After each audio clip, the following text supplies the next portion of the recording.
Welcome to Knattering with the Knights, North Anglia International School Hong Kong's PE department, talking about sport, physical activity, health and a host of other topics.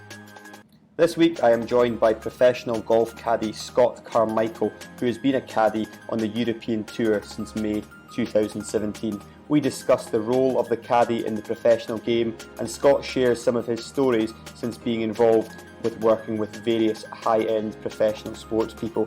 He's also had the joy of caddying for one of golf's greatest ever players, and we also discuss how COVID-19 has impacted himself and others in professional sport in the last 12 months. This is a really insightful podcast, guys, so we hope you enjoy it. So as always, get up and get active, get the earphones in and enjoy. This week I am joined by Scott Carmichael, who is a professional golf caddy and has been working for a variety of golfers on the European Tour since May 2017. Scott was a high quality golfer himself, going to Johnson & Wales University, which is in Miami, USA, on a golf scholarship for 4 years. After completing his scholarship, he returned to the UK for work in London before turning his hand to caddying in March 2017. Scott, how are you? Very well, thank you. How are you? Yeah, very well indeed. So you're in the Middle East this week working. What tournament are you at? Who are you working for on this occasion? So this week is the Omega Dubai Desert Classic. However, it's a run of 3 events.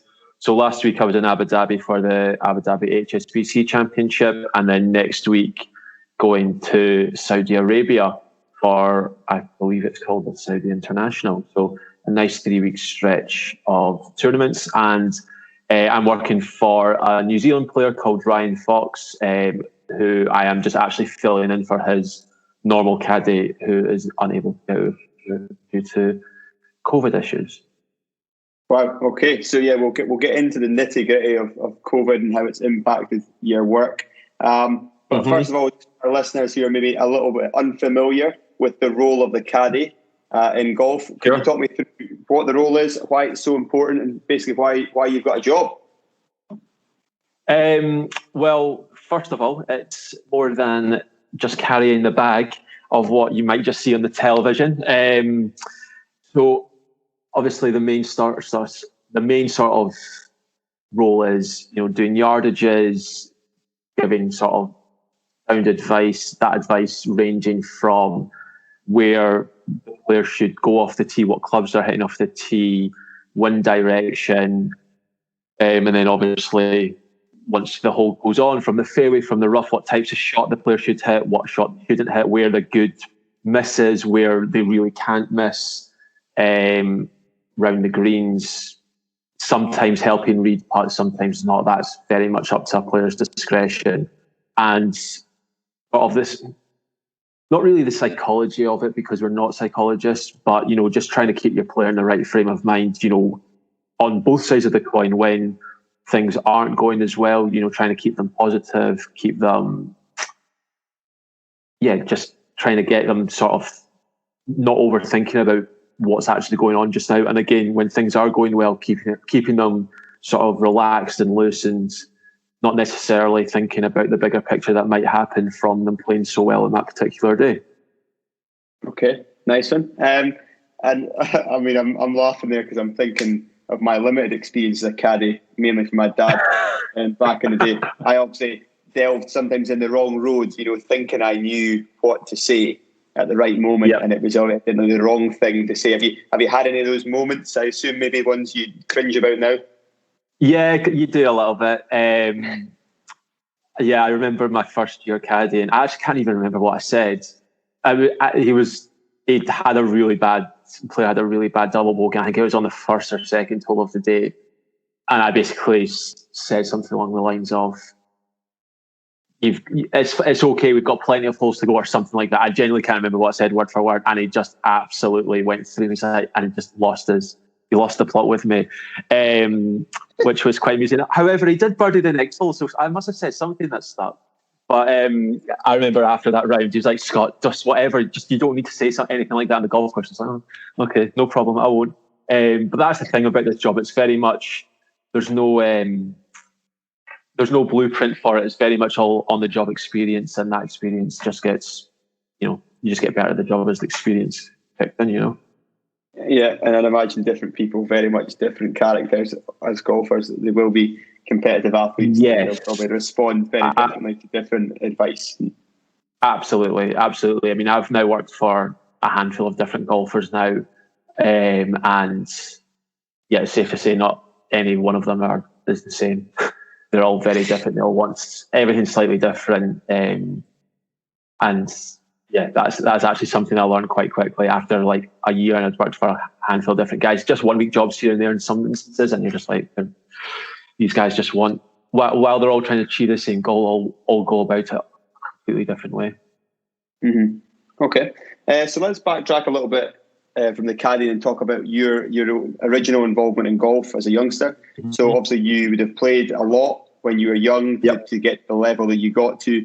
And probably, I assume, multiple hours in a week to do that. So what got you started in golf, and where did you go from there, really? So I started playing really young, like not a lot, although, and my dad that got me involved. My dad has always been a very keen golfer. He was a very good golfer when he was younger. But it wasn't until I was about 10, 11 years old, when my family moved to another part in Edinburgh, and who's still one of my best friends, played a lot of golf as well, and basically me and him just started playing loads. And then when I was about 12, I started playing competitively. I joined the golf course my dad was a member at, and started playing competitions and playing for your handicap and the rest of it that goes with that. And yeah, I mean, obviously through the summer holidays especially, you would never see me not on the golf course. Easily playing 2 rounds a day. I remember there was one day I think I played 3.5 rounds in a day. I don't think my body could quite manage that now, but it was those were the days. Yeah, I mean, I recall that was the best babysitting service on the planet. I was a member of my club as well, and from the age of maybe 11 or 12, got dropped off by my dad on the way to his work in the morning, and then my mum would pick me up sometime in the mid-afternoon and play around rest of the time in the putting green, and unfortunately didn't quite get the development that I thought I would get to. Maybe you did. You obviously did a little bit better than me, but you maybe put in a few more hours as you did. So you were in Edinburgh in the UK. So how did the progression come to that Miami became an option for a scholarship? Yeah, so quite interesting actually. So I left high school with okay grades, nothing fantastic, but okay grades, and I decided I didn't want to go to university in the UK, and I started working in a golf shop, basically on the idea of, we'll see how this is, and I'll either go down the PGA route and do my PGA, work in a golf shop, coaching, etc., or I'll go to America and do a golf scholarship. And there's a number of agencies that sort of help you basically market yourself to US college coaches. And yeah, basically got in touch with one of them, and sort of about a year and a half later, probably a year later, I got offered a scholarship in Miami, and I'd actually been offered a job at Turnberry in the west coast of Scotland, and needless to say, Miami Beach kind of was a better option over the west coast of Scotland at that time. So, I mean, that, to be fair, Turnberry is not a bad option though either. So that's when we first kind of met each other, was in between your returns to Edinburgh.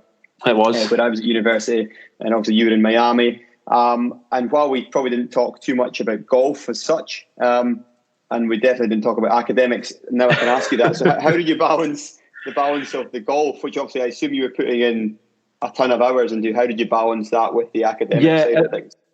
It worked quite well at my university. I know every university differs slightly of how their academics work, but I was able to do my classes for the week in 2 full days. So I would have classes start at, I think it was as early as 7:30 in the morning, and that would be till I think 4 p.m. in the afternoon, and it would be 4 classes a day of 2-hour blocks.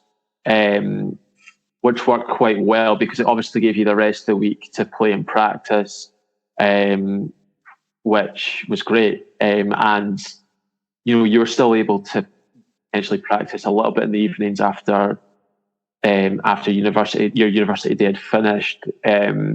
But sometimes you don't ever want to overdo it, and balance is what you need. And I think actually the older I've sort of realised that more than I definitely did. How many years ago? It was 12 years ago now. So, and then obviously if you've got some big university stuff as well that you need to do, then you make the time for it in the evenings, and you do have your evenings yourself. Because something that I kind of never realised before I got there was that, especially in Florida, you don't get the light evenings like you do in Scotland. So by the time 6 p.m. comes, it is pitch black, and that's your golf done for the day, Mm-hmm. And again, because you were on the golf team, were away for tournaments and you had to miss class, your professors for the most part were quite relaxed about it, because you were obviously representing the university for sport. And yeah, the American sort of universities do love that sort of stuff. So again, for the most part, your professors were quite understanding if you had to miss any classes or tests or anything like that, and you can obviously always have the time to make up for it when you came back from tournaments. So that was quite good too. And what were you studying at university? I studied business management. I was at university I was at was really quite a small university. There was only about 2,500 students at that campus, which was quite good. But at the same time, obviously, the actual amount of courses I had to choose from was quite limited. But I enjoyed business in high school, and just went forward with that when I got to university, and it was good. It stood me well for when I actually had a normal job after graduating for a while. A normal job, that is. He said it. And so when you kind of rounded up at university, did you hold aspirations to still keep playing golf? Was that still a target of yours? So obviously when I went to university, it was I was obviously going there on the prospect of hopefully turning pro, maybe straight after graduating, maybe a little bit after that. So and still for the first sort of 2.5, maybe even 3 years. But then when I got to my final year, I wasn't playing very well. I think I did kind of probably just fell out of love with the game a little bit in my last year, and wasn't really putting the work in that was required on the golf course to perform on the course as well as I knew I could.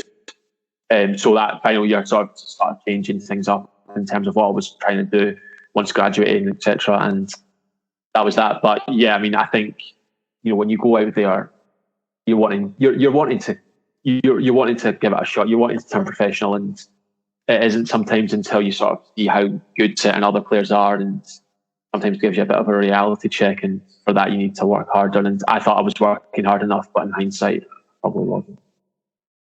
And then, so obviously you've left university, you've come back to the UK, picked up some, as you said, a normal job in London. So when did then caddying become a viable option for you? Well, a good story actually. So about a year after graduating, so I'd been back in Edinburgh for about a year.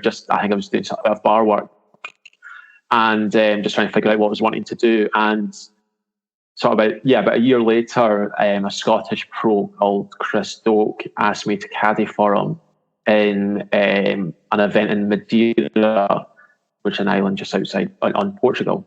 And so I've done that, but basically the week before I had done a few interviews down in London and been offered a job. So anyway, he had a good week. I think he finished like 15th or 16th.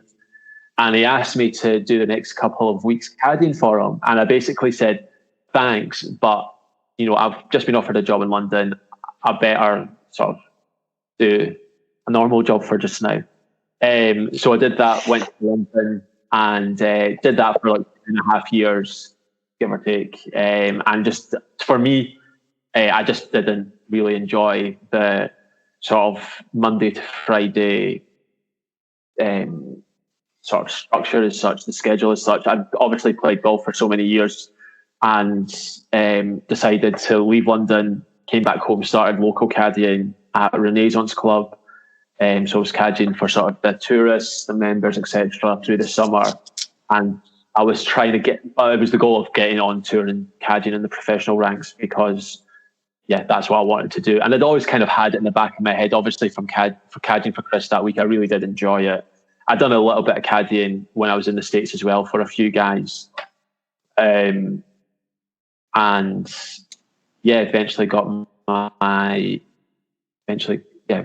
2017 got the chance to caddy on the Challenge Tour through one of my friends who was already caddying. I'd done tour school the year before for just a couple of guys that I didn't really know, quite random really, and just really wanted to do it. And then finally got my chance at the start of the 2017 season on the Challenge Tour, and been out here ever since. And so it's almost like when you get into the circuit, is that like you almost can stay there even if you're not necessarily holding a regular player down? Is it almost like once you're in the circle, you're going to be used more regularly? Yeah, especially on the Challenge Tour, which is the tour below the European Tour. Again, pre-COVID times, it's obviously a little bit different now, but pre-COVID times, you don't have to take a caddy on the Challenge Tour, and it's a good way to sort of gain experience. There's a few caddies on that tour anyway. But it's a good way to gain experience, just to learn how it all works, learn how the professional ranks work, because it is different, how each player practices. And again, the Challenge Tour is sort of a mix of your young rookie pros or your slightly older pros who are still trying to make it on the tour or kind of are in between both tours. And there's even guys who have been on tour, the European Tour, for years and just had a couple of bad years and they're back down on the Challenge Tour. It's a real good mix of players, and from that you do learn a lot of basically what is needed from a caddy, because as we sort of touched on earlier, there's things you certainly learn a lot along the way. And so apart from obviously getting your head ripped off after the first hole in one of your first, do you have any other kind of memories of early experiences from your caddying? Yeah, I remember the first job. So the first guy I worked for, he's actually a really nice guy. He's now a manager. He was Danish, and it was definitely a bit of a struggle sometimes, just sort of finding conversation. But a lot of guys, something that most guys do have in common. Again, not across the whole field, but for the most part, they just want a conversation. They just want something to take their mind off it, and just trying to find conversation just in between shots and just take their mind off it. So that's something I've definitely learned over the years, and something I learned quite quickly, because with Mark, it was sometimes just a language barrier. Sometimes wasn't fast, what made it sometimes a bit harder, and just actually not being worried about the result. If you basically disagree with your player on something, for the most part, say it, and not for an argument, but actually, try to justify why you think it is a 7-iron rather than the 8-iron they have in their hand, or why you think it is a driver off that tee rather than, say, a 2-iron that they're about to hit, or vice versa. And just be strong and confident with the decision that you're wanting to make, or wanting the player to make.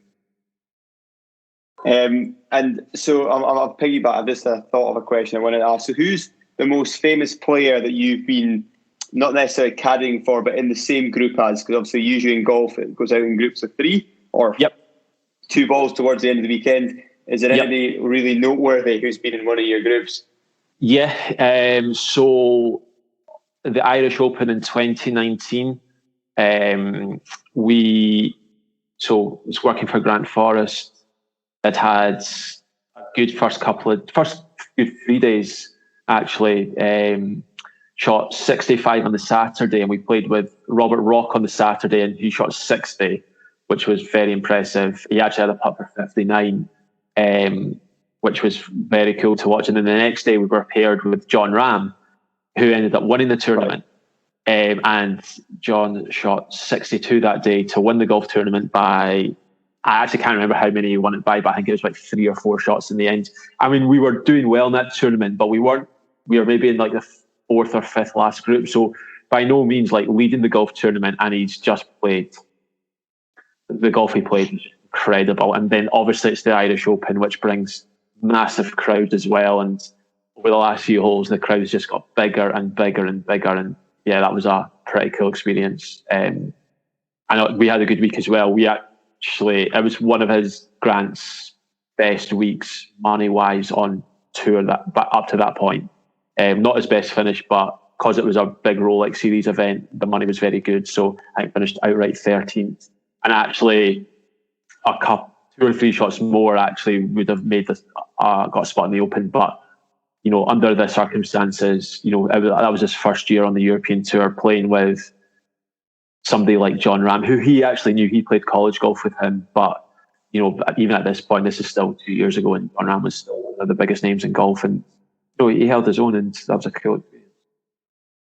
And so that was one of my next questions, obviously about years. Kind of, you seemed to almost hold down a bit of a role with Grant Forrest for a little bit longer.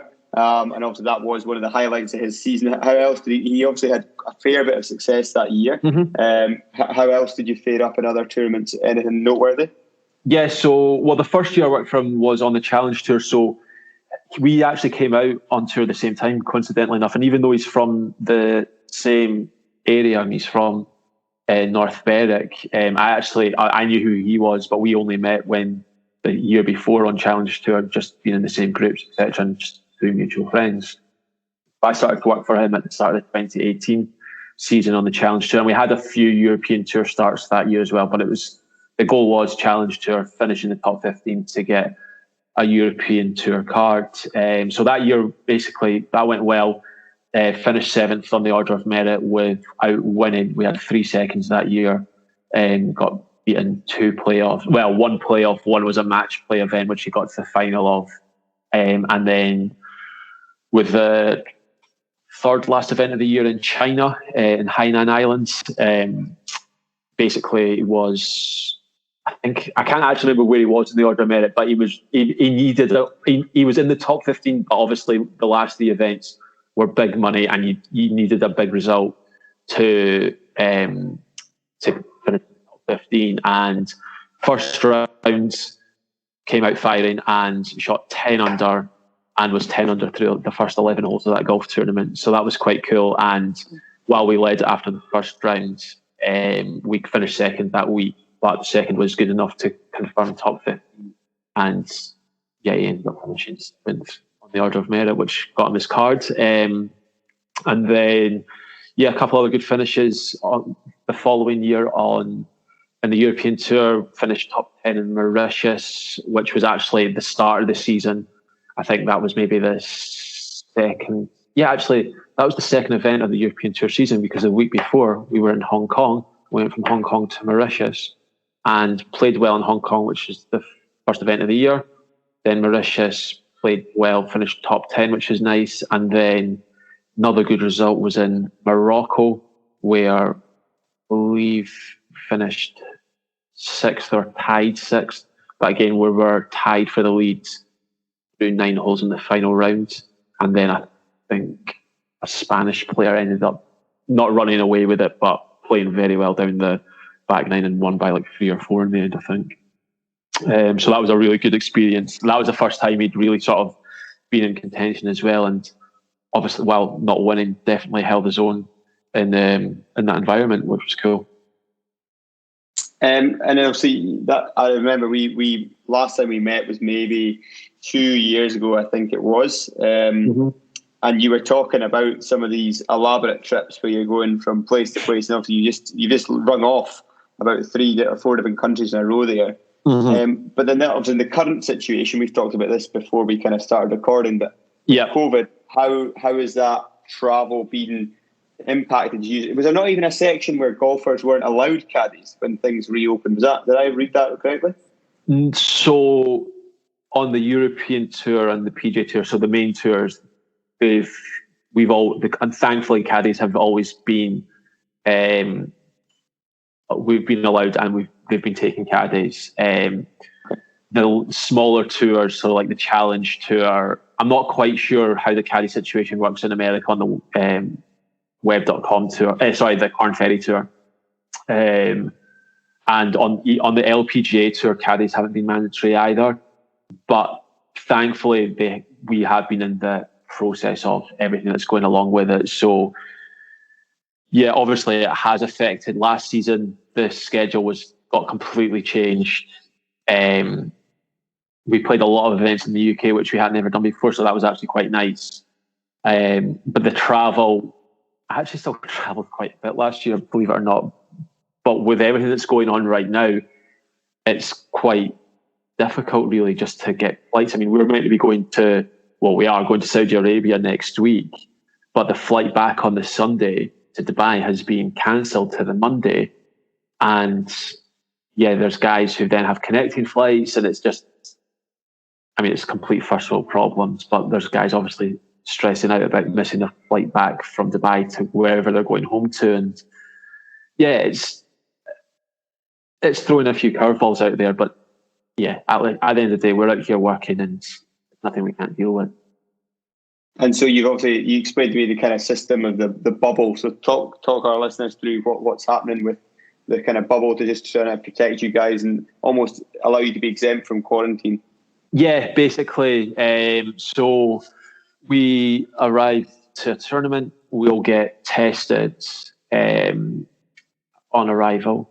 We then basically get given a different lanyard, which says that we're not allowed to go indoors at the golf course, but we are allowed to be on the range and on the golf course waiting for our negative results to come back. Once we get to our hotels, if we've still not got our results, we have to go straight to our hotel rooms, and then we can only order room service for that night. Once we get our negative results back, which, I mean, obviously most weeks the vast majority do come back negative, we're then allowed to eat in the hotel.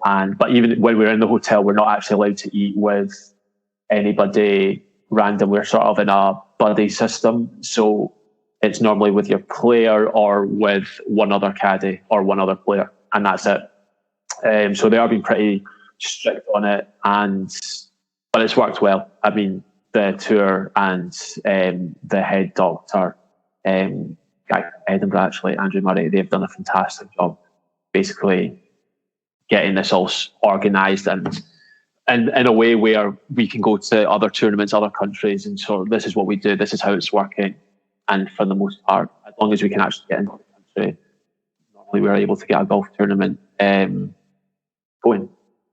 Mm-hmm. Okay, good. So I'm glad to see you're still keeping busy. And so then kind of tailing off towards more thinking about longer term, and again, that's maybe hard to do in this current situation, but what are your future aspirations in the sport? What do you hope to do in the kind of medium to longer term? Yeah, so I think like any caddy, you want to be caddying in the top golf tournaments. I don't really hide the fact that I do want to get back out to the States. I do want to caddy on the PGA Tour. I really enjoy America. And while I do love the European Tour, and if I'm out here for the rest of my career, absolutely no issues with that whatsoever. But at the end of the day, you want to be caddying in the majors, the WGCs, and obviously in turn, if you're doing them, then and caddying for a European, obviously would have hopefully a small chance of one day caddying in a Ryder Cup, which I think would be one of the best experiences ever. But that'll be a long time away still. Obviously only been out here for a few years and still got to get a few more years under my belt before an opportunity like that ever comes my way. So funny that, because we did a PE department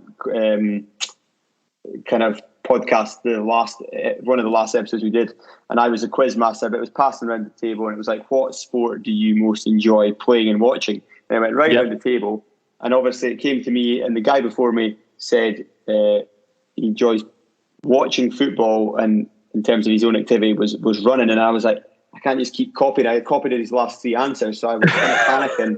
And obviously, I wanted to say, okay, well, I play football still, and then I said, the sport I enjoy watching the most was golf, and literally the whole table were disgusted. They were almost, and I was like, guys, have you watched the Ryder Cup? And a few of them were like, well, yeah. I was like, so when you said the Ryder Cup, I was going, I mean, if you were a caddy, that would just be epic. Yeah. As long as it was a Ryder Cup in normal circumstances, I feel. Yeah, exactly. I mean, it'll be interesting to see if they get any. I'd imagine there'll be some crowds in the Ryder Cup in America.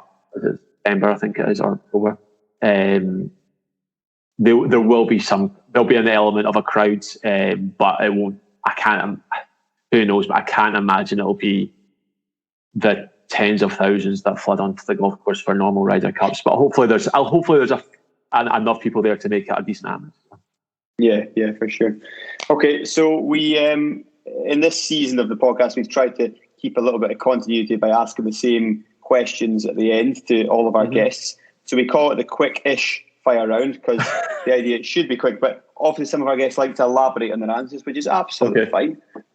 Some of the questions don't really allow for it, so if you can elaborate on them, I would be impressed. Sure. So, first thing that comes to mind for favourite food? Steak. Medium rare? Medium rare, sometimes rare. Depends where I'm at. Okay. Interesting fact. I don't eat vegetables. Oh, I do remember this. Yeah, no, that's not changed. That's not come with age. Wow, no vegetables. Okay. Favourite holiday destination? I don't really go on holiday all that much. However, I would probably say Southeast Asia, Bali. I went travelling there and I really enjoyed it, and I'd like to go there back there on an actual holiday would be fantastic. Yeah. Favourite gadget? Again, don't have many of them. Can I say as something as boring as my phone? Because it's literally the only gadget I have. Hey, well, if it's essential, if you're a busy man on it. Aye, exactly. No, joking aside though, I'm not really one for a lot of technology. So unfortunately it's going to have to be a pretty boring answer there. Okay, no, that's fine. Absolutely. Favourite book? Train Spotting. Okay, classic. Yep. Most famous person met? You must have a couple here. Yeah, right. Well, I was thinking about this, and yeah, I do, but I don't really. I kind of forget about it because I kind of do just forget about it. Golf-wise, I've caddied for Gary Player before, which was a cool experience. I mean, he was one of the all-time greats. Just for a one-round thing, he was at Archerfield in East Lothian. So in terms of golf, Gary Player, and in terms of just outright celebrity, I have been on the background of a Skype call with Alex Rodriguez and Cameron Diaz before. Interesting. I don't know if that really means it's me because it was a long story. If it's in the back of a Skype call in this current climate, that would be defined as me and them, I feel. Yeah, unfortunately, this was when I was at university, so it was a good 12 years ago. But it was like a business meeting for the guy I was doing an internship with. Right. Well, there you go. That's a good one to hang your hat on. Yeah. If you were an animal, what would you be? I would be. I'll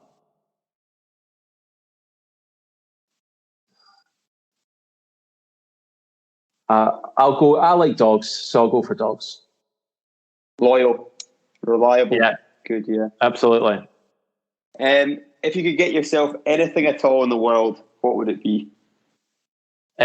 So I have said to myself, if I have a big win on tour, I would buy myself a Ford Mustang.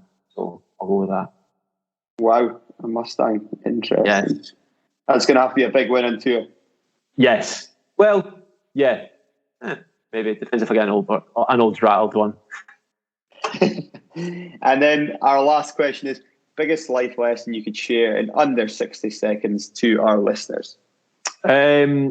So, yeah, basically I'll go back to when I was playing golf in college, and I think just work as hard as you can at your desired, whether it's sport or if it's your job, if your career, and just if you think you're working hard, you work harder and just keep going at it. Persistence is massive, and having that persistent determination, for me, it will get you where you want to go, and just having that self-belief. Nice. That's comfortably under 60 seconds, but There you go. It was. No, that's absolutely fine because we've had one that's gone comfortably over, so it's nice to keep within the rules of the game. And obviously one question that I didn't even ask was about your own, in terms of your own playing, have you been getting much of your own time playing in the course, or is that you kind of hung up the clubs? No, I still play a wee bit. I'll go through phases over the year of when I really do get the golf bug, and then other times I'm not overly bothered. However, yeah, I still play a bit. Still try to play as much competitive golf as I can back home. Obviously, last year was a little bit different with everything that was going on. But if I can, I'll play as much as I can when I get home. Again, it's very much schedule-wise.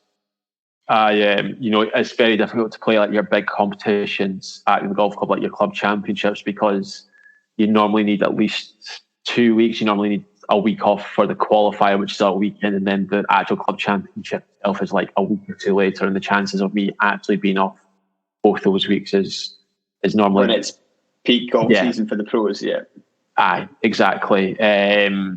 So I'll play as much as I can. Obviously, in the winter, it's a little bit harder, but I'll still play a little bit. Okay, good. Right, well, I won't keep you much longer, Scott, but I appreciate you giving some of your time. No problem. To speak to us about that, and obviously for us to catch up as well after a couple of years. Yep, absolutely. Not doing so. So I'll kind of go through this a little bit and then tweak it, and I'll just make sure I give you a nod when we go live and we test get you up against Joe Rogan at the top of the podcast. Who knows, mate? Hopefully. It's been a pleasure, Callum. Thank you very much for having me on, and right, I hope your listeners enjoy it. All right, cheers, buddy. Take it easy. No problem at all. Take care, mate. Yeah, bye. Thank you for listening. We hope you enjoyed this episode of Knattering with the Knights. If you want to make sure that you don't miss any future episodes, then please subscribe wherever you listen to your podcasts.